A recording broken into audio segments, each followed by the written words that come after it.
Hi friends, आप लोग को मैं अपने यूट्यूब चैनल पे स्वागत करता हूं। तो आइए पॉलिटी का पहला क्वेश्चन लेकर आए हैं। सबसे पहला प्रश्न है कि भारत के राष्ट्रपति कितनी बार पुनः चुनाव के लिए पात्र होता है।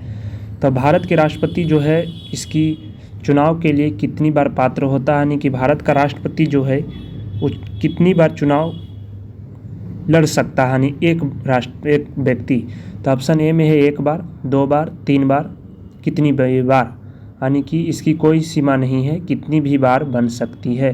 तो ऑप्शन इसका सही आंसर डी होगा, इसकी कोई सीमा नहीं है। भारत के 2 बार राष्ट्रपति बनने वाले राजेंद्र प्रसाद थे, यानी कि 2 बार अभी तक राष्ट्रपति बने हैं राजेंद्र प्रसाद, जो बिहार राज्य के सिवान जिला से थे। लेकिन अमेरिका में राष्ट्रपति एक व्यक्ति मिनिमम 2 बार बन सकते हैं। उसका कार्यकाल अमेरिका के राष्ट्रपति का 4 साल का होता है, लेकिन भारत का राष्ट्रपति का कार्यकाल 5 वर्ष का होता है। अगला प्रश्न है, भारत का महान्यायवादी किसके द्वारा नियुक्त किया जाता है। तो भारत का महान्यायवादी किसके द्वारा नियुक्त किया जाता है। तो इसका ऑप्शन है विधि मंत्री, भारत का राष्ट्रपति, ऑप्शन सी में है प्रधानमंत्री, ऑप्शन डी में है लोकसभा के अध्यक्ष के द्वारा।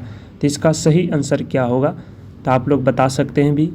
तो इसका सही आंसर जो होगा वो भारत का राष्ट्रपति होगा। तो भारत का महान्यायवादी की बात किया जाए तो भारत के महान्यायवादी जो है आर्टिकल 76 में इसकी चर्चा है। तो भारत के महान्यायवादी की चर्चा आर्टिकल 76 में है। अगला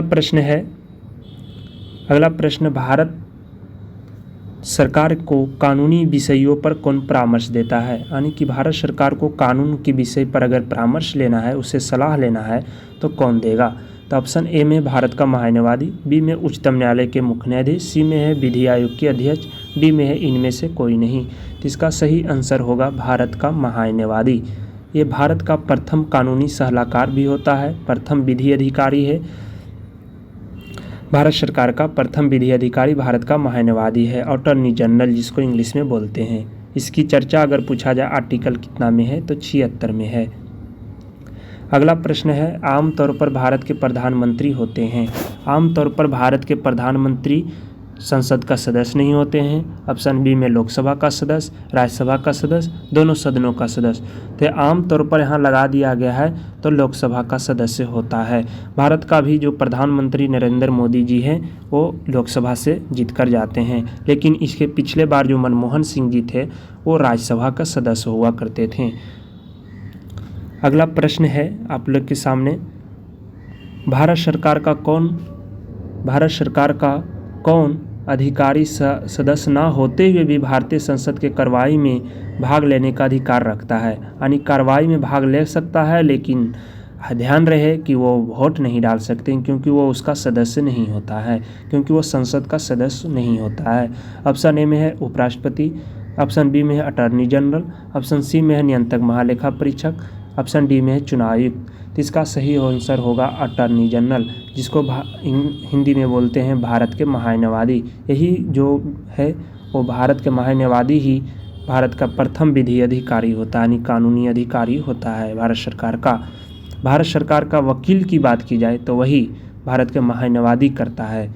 अब अगला प्रश्न है, भारत का प्रधानमंत्री किसके प्रति जवाबदेह है। तो भारत का प्रधानमंत्री मंत्रिमंडल, ऑप्शन बी में है राष्ट्रपति, ऑप्शन सी में है लोकसभा, ऑप्शन डी में है राज्यसभा। तो इसका सही आंसर होगा लोकसभा। भारत के प्रधानमंत्री जवाबदेह है लोकसभा के प्रति, क्योंकि वो लोकसभा के प्रधानमंत्री जो होते हैं लोकसभा के सदन का नेता होते हैं। अगला प्रश्न है, भारत के राष्ट्रपति के महाभियोग की प्रक्रिया है। महाभियोग की प्रक्रिया क्या है। तो पहले सबसे समझते हैं महाभियोग की प्रक्रिया आर्टिकल कितना में है। भारत के महाभियोग की प्रक्रिया अनुच्छेद 61 में है, इसकी चर्चा है। महाभियोग की प्रक्रिया राष्ट्रपति पर लाया जाता है, जिसको पद से हटाने के लिए महाभियोग की प्रक्रिया लाया जाता है। ऑप्शन ए में है न्यायिक प्रक्रिया, ऑप्शन बी में अर्धन्यायिक प्रक्रिया, ऑप्शन सी में है विधायी प्रक्रिया, ऑप्शन डी में कार्यपालिका। तो भारत का महाभियोग की प्रक्रिया ऑप्शन बी एक अर्धन्यायिक प्रक्रिया है। अगला प्रश्न है 8वां नंबर प्रश्न है, उपराष्ट्रपति को पद से हटाने से संबंधित प्रस्ताव प्रस्तुत किया जाता है। तो कहाँ से प्रस्तुत किया जाता है? संसद के किसी भी सदन में। ऑप्शन बी में लोकसभा में, राज्यसभा में, उपयुक्त में से कोई नहीं। तो उपराष्ट्रपति, क्योंकि आप लोग जानते हैं कि उपराष्ट्रपति जो होता है राज्यसभा का सभापति होता है, सभापति होता है। सभापति होने के कारण वो उसको कहाँ पे लाया जाएगा? तो संसद के किसी भी सदन, लोकसभा में, राज्यसभा में, उपयुक्त में से कोई नहीं। तो इसका सही आंसर होगा राज्यसभा में, क्योंकि वो राज्यसभा के सभापति होते हैं। अगला प्रश्न है आप लोग के सामने, संविधान के अनुसार निम्नलिखित में से भारत के राष्ट्रपति शक्ति नहीं है। भारत के राष्ट्रपति की शक्ति नहीं है। कौन सा इसमें है जो भारत के राष्ट्रपति को शक्ति नहीं है? इसका आंसर है, इसका ऑप्शन जो है अध्यादेश जारी करना। ऑप्शन बी में है उच्चतम न्यायालय से परामर्श करना। ऑप्शन सी में है संसद के सदनों को संदेश भेजना। ऑप्शन डी में है क्षमादान। तो इसका सही आंसर आप लोग बताइए। इसका सही आंसर भी होगा ऑप्शन सी होगा, क्योंकि अध्यादेश जारी तो भारत के राष्ट्रपति आर्टिकल 123 के तहत करते हैं, क्षमादान आर्टिकल 72 के तहत करते हैं।